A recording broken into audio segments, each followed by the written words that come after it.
Okay, good afternoon. We wanted to have an update on the Saturday, November 1st homicide and multiple shooting of people downtown. First, I want to thank the family of Alexa Acevedo for being here and give our condolences from the entire police department in the city of New Haven. Alexa's mother is here, Anna Guzman. Thank you for being here. I'm going to turn it over to Chief Zanelli, who's going to give an update on the case. Thank you, Chief Jacobson. Good afternoon, everybody. I'm Assistant Chief Dave Zanelli, oversee the Investigative Services Division, which includes the Homicide and Major Crimes Units. On Saturday, November 1st, 2025, at approximately 2:34 a.m., New Haven police officers working the Halloween night bar detail responded to gunfire in the area of Church and Center Street. Upon arrival, officers immediately located 3 victims on scene suffering from gunshot wounds. The 3 victims were later identified as Elijah Marrow of Derby, Connecticut, Alyssa Hamburg of Northfield, New Hampshire, and Alexa Acevedo of Norwich, Connecticut. Emergency medical attention was called for all 3 victims, who were transported by ambulances to Yale New Haven Hospital for treatment. The 4th victim, later identified as Charles Woodall of East Hartford, Connecticut, responded to Yale New Haven Hospital by private vehicle to police arrival. Despite hospital staff's best efforts, Acevedo ultimately passed away as a result of her injuries. Hamburg was initially listed in critical condition, but has since improved to stable, and Woodall and Marrow were both listed in stable condition. An autopsy was conducted later the same day, which confirmed the manner of Ms. Acevedo's death to be a homicide. The crime scene was immediately secured, and detectives from our Bureau of Identification and Homicide Major Crimes Unit, including Lead Detective Way, Sergeant Mastriani, myself, Captain Bora, and Lieutenant Gardner, all responded to the scene to begin investigating the incident. Detective Way's investigation ultimately confirmed that Charles Woodall was walking on Church and Center Street among a crowd of passerbys, which included Acevedo and Hamburg, although the 2 females were not in the company of Woodall, when Woodall suddenly began shooting at a group of individuals walking on Center and Orange Street, ultimately striking Mr. Marrow. 2 individuals, later identified as DeLon Jett of Derby, Connecticut, and a second adult offender, returned gunfire, ultimately striking Woodall, Acevedo, and Hamburg. After a complicated investigation, which included, among other things, multiple interviews, search warrant applications, and in-depth reviews of technological assets, including video surveillance, Lead Detective Way was able to secure 3 arrest warrants for all the individuals involved in this incident. As a result, Mr. Jett has been charged with the following crimes: murder, criminal attempt assault first, criminal possession of a firearm, criminal possession of a pistol or revolver, carrying a pistol without a permit, unlawful discharge of a firearm, reckless endangerment first. Jett was already in custody on firearm-related charges stemming from this incident. It is now being held on a $2 million bond for these above charges. The firearm used in Acevedo's murder was recovered by Lead Detective Way during this investigation. Jett was on probation at the time of this incident for firearm charges and was removed from GPS monitoring just the day prior. Detective Way was also able to secure an arrest warrant for Charles Woodall for the following charges: assault in the first degree, carrying a pistol without a permit, unlawful discharge of a firearm, and reckless endangerment first degree. The bond on Woodall's arrest warrant is $750,000. Woodall was taken into custody on December 22nd by the Hartford Police Department, where he was found in possession of the firearm that he used during this shooting incident. In addition to the above crimes, Woodall was charged by the Hartford PD with carrying a pistol without a permit, weapon and motor vehicle, and possession of a large capacity magazine with a $500,000 bond. Furthermore, at the time of his arrest, Woodall had a second arrest warrant from the South Windsor PD for robbery and firearm-related charges. Third arrest warrant has been secured for an adult offender, which has not yet been served. Therefore, we're not going to be releasing his name at this time. We'll provide an update in the future. I would like to thank Lead Detective Way and Sergeant Mastriani and their entire team for all their incredible work on this case. The leadership of Captain Bora and Lieutenant Gardner, New Haven State's Attorney's Office, specifically State's Attorney Doyle and Inspector Master Petrie, are here with us today. Thank you very much for all your assistance. Yale and Hartford PD for their help, as well as our Intel and Shooting Task Forces who assisted us with the apprehensions. On behalf of the New Haven Police Department, I'd like to offer my sincerest condolences to the family of Alexa standing with us today. Thank you. Mayor. Good afternoon, everybody. First of all, thank you to the New Haven Police Department for the work that they have done on a complicated case to bring multiple people to justice. The holidays are a time when families come together to share joy, to celebrate one another. And the families of Alexa Acevedo unfortunately had a huge, huge void in their lives. this holiday season. We are so sorry for your loss. I can't imagine what you have gone through. I have two young children of my own. From everything I've heard about Alexa, she was a wonderful young woman. She was enrolled in college, majoring in early childhood education. In addition to her family members here, she has some friends that work with her on early childhood education. An 18-year-old girl who had her entire life in front of her was taken away. We're so sorry for your loss. It's also disturbing that one of the shooters was a 17-year-old and was returning fire from an 18-year-old.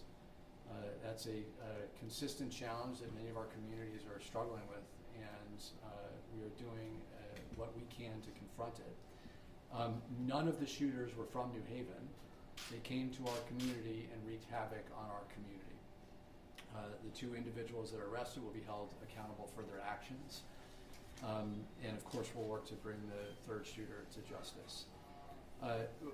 Particularly with this type of incident where there was a bystander that was shot, which is highly, highly unusual in New Haven, it's deeply concerning. And because of some of the challenges that we've had with nightclubs downtown, particularly those that are hosting 18 to 21-year-old parties, we are working hard to ensure that we use the tools available to us for accountability, and are also looking to potentially push the state legislature to give us more tools to hold club owners like this accountable for attracting so many young people to our city that if they're having a good time, that's fine, but unfortunately all too often there's some people that come to our city that are bringing guns and are involved in this type of activity. We want to make clear, and I think the timing of this is good as we approach New Year's, that if you bring guns to New Haven, we will hold you accountable. Don't come downtown. Do not come downtown if you are interested in getting into trouble. We want people that are coming to our city to celebrate and enjoy safely, and this arrest of multiple people involved in this incident shows that we're really serious about that. Just finally want to reiterate my thanks to the New Haven Police Department and my condolences to the family. I remember calling Alexa's aunt the day after she was lost to us, and just the struggle that I'm sure the family will continue to go through for many, many years is something that we're here to stand by you and do whatever we can to support you. You're welcome to come up and say some words if you'd like.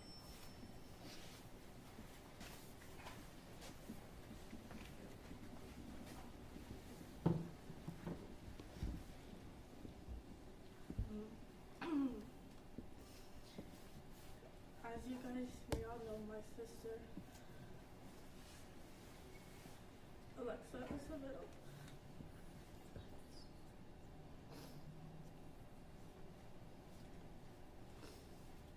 passed away due to gun violence. This has left a big hole in my heart. My older sister, my big sissy, is not here with me, nor my little sister. It's sad how many people lose their life due to gun violence, and how people are not taking it seriously enough that kids, teens, adults are dying due to shootings. My sister always loved talking about what was right and what was wrong in the world. And her biggest thing was gun violence. So for my sister to die to a bullet is the saddest thing ever. My sister was a smart, beautiful young woman who was just starting her life. She was going to work and going to college, and by the time she had her free time, she would always make sure to spend it with family and closest friends.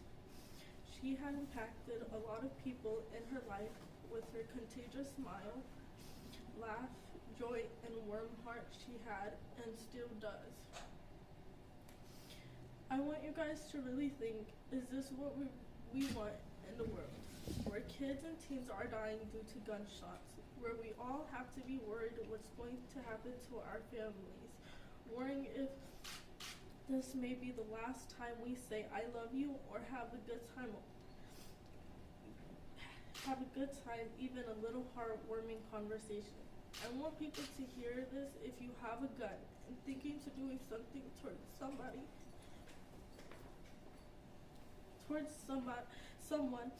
please think twice. There's families who need them. There's innocent people who walk around this road getting shot. So if you lack empathy and who want to be one of those people to take innocent lives, then you would rot in the jail cell and regret it for the rest of your life. So please think twice before pulling the trigger. My name is Elena Acevedo, and I will forever advocate for my sisters and others who are innocent victims taken through a gun violence. She will never be forgotten and will always be in our hearts. Thank you.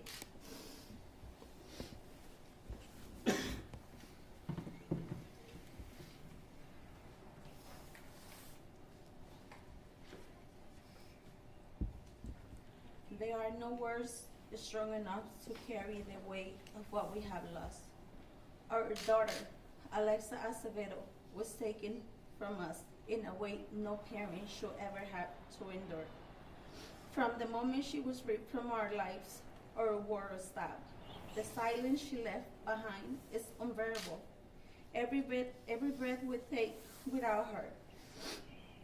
We want to thank the police department, the detectives, and everyone involved in her case who refused to let Alexa be forgotten. While we were drowning in grief, unable to function, unable to sleep, unable to understand how the world could keep moving without her. You carry her name, you carry her story. You fought for her when we were too broken to fight ourselves. Alexa was not just a victim. She was a daughter who was deeply loved, a sister who was adored, a soul full of life, laughter, and dreams that will never be fulfilled.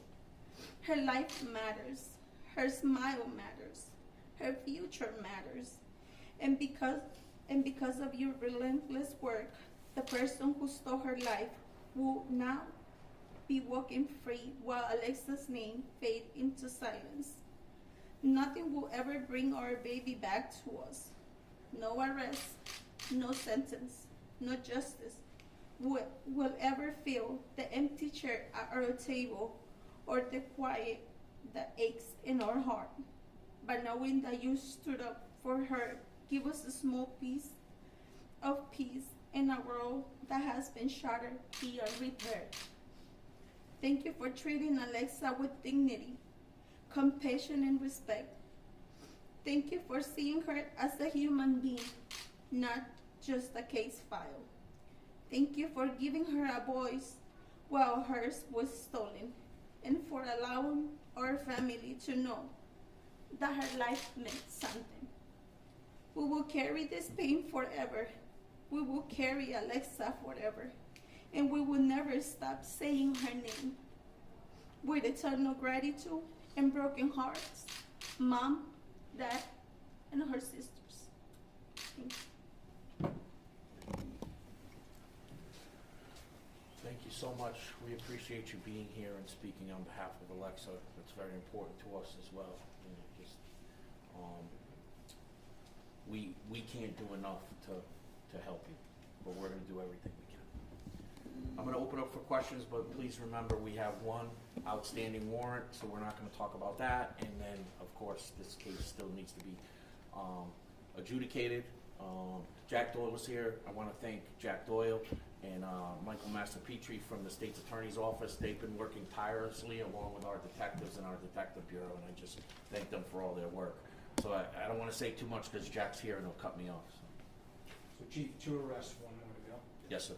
Can you talk a little bit about, or Chief Zanelli, about what happened that night? Woodall shoots at the 17-year-old. Can you take us through what happened a little? Yeah, there seemed to be some kind of beef between these groups further up on the street.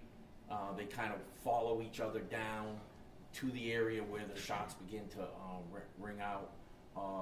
At at some point, Woodall pulls out a gun and begins to fire, and they fire back. So there's a crowd of people just start shooting his guns. Yes. And we remember that night, we had larger than expected crowds for the Halloween celebration. You know, we were expecting 3,000 to 5,000. It looked like there was 5,000 to 7,000 there that night. So. And Alexa, unfortunately, was caught in that crossfire. Yes, just walking innocently down the street. Minding your own business, had nothing to do with this. Exactly. Can you talk a little bit about, do we know what the initial confrontation was about? No, I mean, we had some issues downtown with younger groups of people getting into confrontations. It looks like it's that. I mean, you're talking about a group of kids, younger kids from Derby and East Hartford. So there didn't appear to be any history or anything like that. Just the normal, you know, people drinking and having, you know, bar let out confrontation. I spoke to a neighbor who said he heard automatic gunfire. Did that play a role? Yeah, there was 3 weapons used, and one of them, I believe, had an extended mag. So. Chief, what about tomorrow night, New Year's Eve, extra patrols? Can you talk a little bit about that? Yeah, so we at least have over 30 officers assigned to the downtown area who will be spread out on posts. We have extra supervisors down there. There will be a command post. We also will be using our stolen car task force that usually works twice a week. They'll be out there with us in a plainclothes capacity, looking for people coming downtown, parking a ways away, who may be stashing guns in cars. We'll be using drones. I'll be out there myself with my other assistant chiefs. So I mean, we'll have a full complement of people out there. You know, the mayor said it earlier. If you come downtown with a gun, we're going to catch you. If we don't, and if you do commit a crime, we're going to catch you for doing that. During the summer, we seized a lot of guns of people coming downtown. We will have a motorcycle unit out there, depending on the weather. If not, they'll be in cars, stopping cars coming into the area. Because we also had a problem with excessive traffic coming into the area on Halloween. So we're going to be out there in full force, and you know, it's going to be safe. And Chief, these kids were so young. I mean, was there any gang affiliation at all involved? Not that we have. I mean, they were familiar to law enforcement. Like one of them had just gotten off GPS, you know. But as in working with our partners in East Hartford and Hartford, we don't see any clear gang affiliations. It wasn't like a gang beef. It was everyone's coming out of bar let out, a conflict started, and unfortunately they chose to pick up guns. And you said there was alcohol involved that night? Yeah, well, we can't confirm that, but we believe so. Gotcha. And one more question were there videos of the shooting? I know a lot of people were there probably filming at the time. Yeah, there were videos, but it was an extensive, and I thank Detective Way and his entire crew and Sergeant Mastriano. They had to piece together this whole scene, right? It took a long time to piece together and to, you know, the initial, you get the jacket, and then you're looking for that jacket moving through the streets. I remember long, tedious, very many days and nights of putting this scene together. You referenced the video footage. Was there other evidence recovered in terms of like seizing their cell phones, digital forensics, that sort of Yeah, we eventually got to that when they did, when they made arrests, and there was the weapon that was used in the unfortunate death of her was seized from Jet's residence. We were able to match those ballistically. Was there any DNA evidence on that? I don't want to talk about that yet. Who do we think fired the bullet that took Alexa's life? Well, we know from that gun, that's the gun I'm So it's referring Jet. to, it's Jet. He's being charged with murder. The other gunshot victims of that night, were any of them friends of Alexa? Yes, the other female was struck in the neck, was a friend of Alexis, or she was out with Alexis. But so they weren't, to clarify, they weren't with any of the group, they were doing their own thing? No, they were doing their own thing. And you kind of see that in the video, the two groups, and then they're kind of walking in between from a distance. I mean, it's very unfortunate. This may have been said, but how many shots were fired? Do we know? Yeah, multiple one, I don't have that. in And it front was of an me. exchange between. Yes, So Alexa's friend was hit in the neck? yes. And she's, since recovered and stable. The third victim that was hit was from Derby. Was he with Jet? Those two were Yes. together? Where was he hit? What's that? Where was he hit? Leg.